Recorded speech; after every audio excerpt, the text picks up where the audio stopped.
Operation Kaveri के हिस्से के तौर पर सूडान से हिंदुस्तानियों के तख्लिया में तेज़ी पैदा कर दी गई है।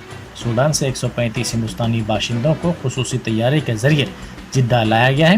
मरकज़ी वज़ीर मुरलीधरन इस ऑपरेशन की निगरानी कर रहे हैं। पहले मरहले में हिंदुस्तानी बहरिया के जहाज़ के ज़रिए 278 हिंदुस्तानियों को जिद्दा लाया गया था, जहां से फ़ौजी जहाज़ के ज़रिए इनको हिंदुस्तान वापस लाया गया। सूडान में फंसे हिंदुस्तानियों की वापसी को यकीनी बनाने के लिए कंट्रोल रूम भी कायम किया गया है।